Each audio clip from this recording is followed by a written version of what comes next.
cunoscut cel mai frumos câine al celei de-a noua grupe PCI, grupa câinilor de agrement.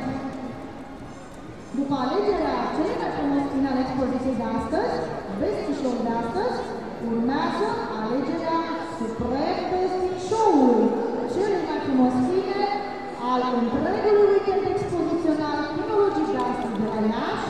Ieri am avut expoziție națională, astăzi internațională. Acest weekend termină cu mare succes calendarul expozițional kinologic românesc al anului 2014. Aplauzele noastre pentru cel mai frumos câine al primei grupei PCI. Grupa a doua.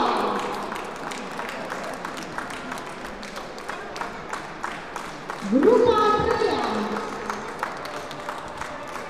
Grupa a patra.